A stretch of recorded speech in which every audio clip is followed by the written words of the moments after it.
Stargirl, Chapter 25. Days passed. I continued to avoid Stargirl. I wanted her. I wanted them. It seemed I could not have both, so I did nothing. I ran and hid. But she did not give up on me. She hunted me down. She found me in the TV studio after school one day.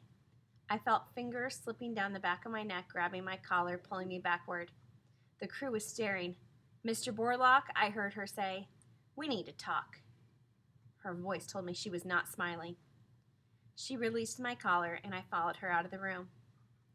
In the courtyard, a couple cooing on the bench beneath the palmetto saw us coming and bolted, so that's where we sat. "So," she said, "are we breaking up already?" "I don't want to," I said. "So why are you hiding from me?" Forced to face her, forced to talk, I felt my gumption rising. "Something's got to change," I said. "That's all I know." "You mean like change clothes? Or change a tire? Should I change a tire on my bike? Would that do it?" "You're not funny. You know what I mean." She saw I was upset. Her face got serious. "People aren't talking to me," I said. I stared at her. I wanted it to sink in. "People I've known ever since we moved here. They don't talk to me. They don't see me." She reached out and lightly rubbed the back of my hand.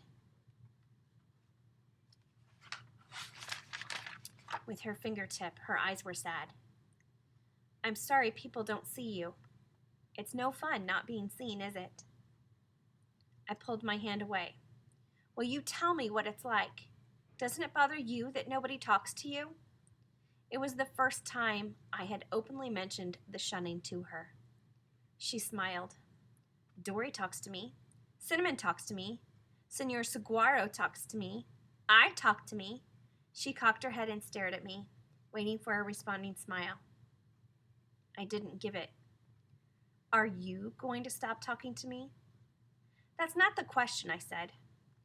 "What is the question?" "The question is," I tried to read her face, but I could not, "what makes you tick?" "I'm a clock." I turned away. "See, I can't talk to you. It's all just a big joke." She put my face between her hands and turned me to her. I hoped people were not watching from the windows. "Okay, serious now. Go ahead and ask me the tick question again. Or any other question. Any question at all." I shook my head. "You just don't care, do you?" That stumped her. "Care? Leo, how can you say I don't care? You've gone with me to places. We've delivered cards and flowers. How can you say—" "That's not what I mean. I mean you don't care what people think." "I care what you think. I know, you care what Cinnamon and Senor Saguaro think. I'm talking about the school, the town. I'm talking about everybody." She sniffed around the word. "Everybody?" "Right. You don't seem to care what everybody thinks.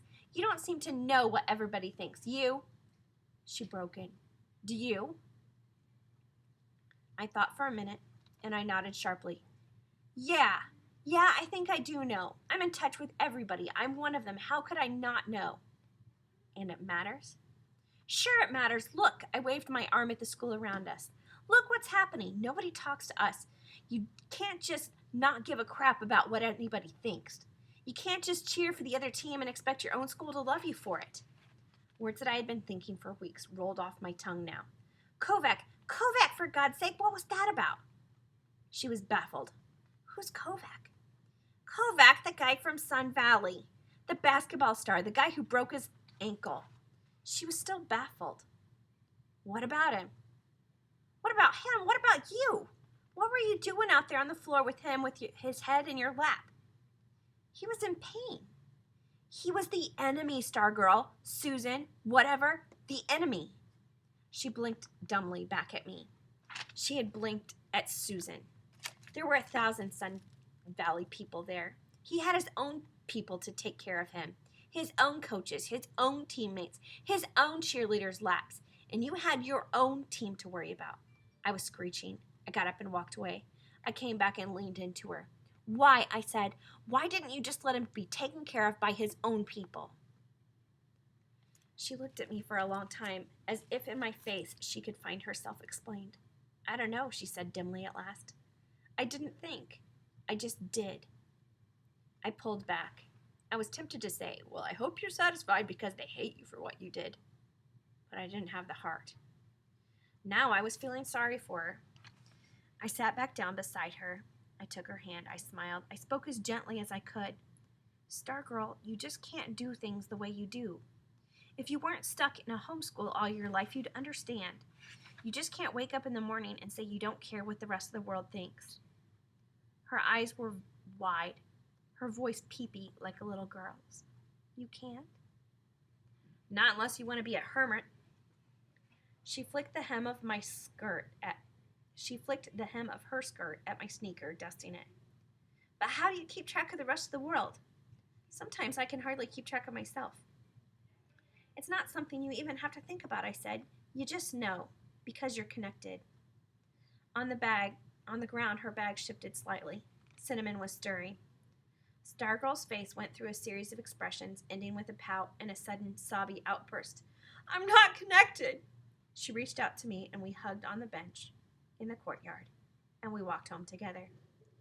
We continued this conversation for the next couple of days. I explained the ways of people to her. I said, you can't cheer for everybody. She said, why not? I said, a person belongs to a group. You can't belong to everyone. She said, why not?